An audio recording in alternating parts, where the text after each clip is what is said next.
Okay, these are the solutions from Thursday night's homework. This was the sheet labeled 9202, and this is question number 1. So you need to find the area of the shaded portion here. So you can see that you're going to do the integral from a to b of f of x.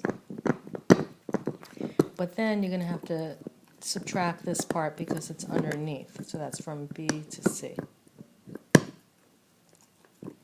And that matches choice D. So that was the answer for that.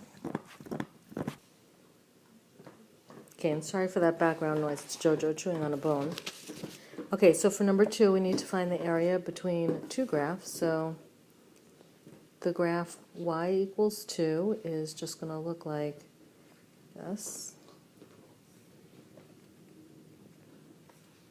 And then the graph negative x squared plus x plus 4 is going to look something like this. Okay, and so we're going to do the area between those graphs. So we're going to have the integral, and now we're going to need to figure out, so it's this piece right here that we're looking at. So we need this x value, we need this x value, which we'll get to in a minute. It's going to be the top.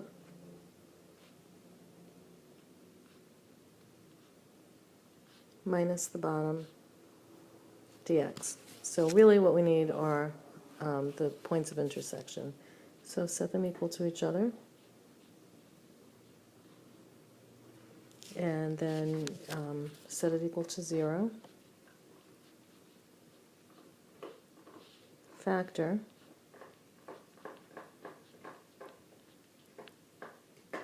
So that means this is 2 and this is negative 1. So I'll add that to the integral.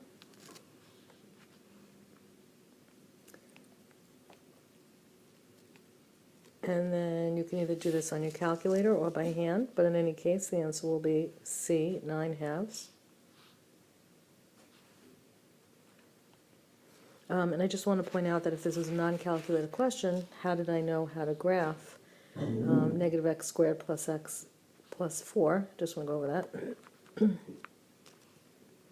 I would. Okay, so first I would set them equal to each other and find that I need it between negative 1 and 2. And then I would make an XY chart. And then I would just do this by hand. Negative 1, 0, 1, and 2. And then I would find the y values, which would be this. This is actually how I did do it. And then that's how I would know how to graph the picture. Okay, so that finishes number 2. Okay, for number 3, we have x equals y squared, and we talked about that looks like a C, and you just need to know what that looks like. And then you have x equals 9, so that would look like this. And then we're looking for the area in between. So that's what we're looking at. Okay, so for this one, I'm just going to color. Okay, I cannot do top and bottom because, like, if you look over here, the top and the bottom would be the same function. So therefore, I'm going to have to do right minus left. So it's going to be the integral of the right minus left. And instead of dx, it's going to be dy, and I need these y values. Okay, so I need the lowest y value and the highest y value. And I'm going to find that by setting the two functions equal to each other. So if x equals y squared and x equals 9, that means that y squared has to equal 9. Take the square root of both sides. We have plus or minus radical 9, and that is just plus or minus 3. So this is positive 3, this is negative 3. Okay, and now I can fill this in. Okay, so I need the function on the right. So the function on the right is going to be this red line, which is 9, minus the function on the left, which is this sideways parabola, which is y squared dy. And then you can either solve this by hand or on your calculator. In either case, the answer is going to be 36, which is choice D. Okay, now moving on to that average value page. So we need the average value of this in this interval.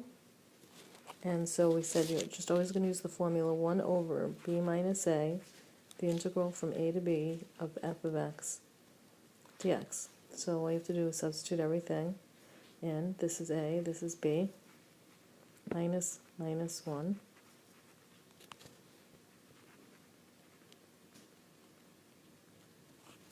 Okay, and that would be it. And when you work that out, you get 2.75 as the answer.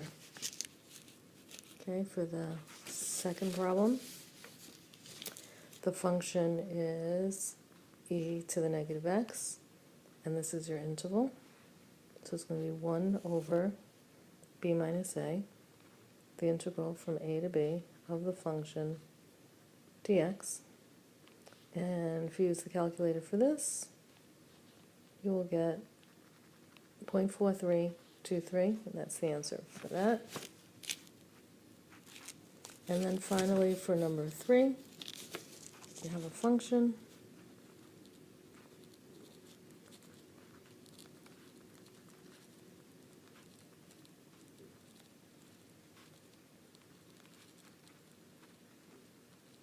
and your interval is from 2 to 5, so the same thing. It's just 1 over b minus a, the integral from a to b. Here's the function.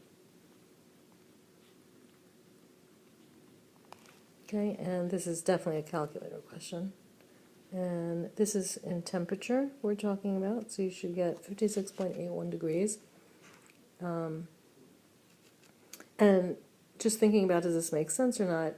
Well, we're not positive, but like if you had gotten the average temperature in Atlanta is like 200 degrees, you'd know that that can't possibly be true. So this gives you some idea of where to work. Okay, so that finishes that.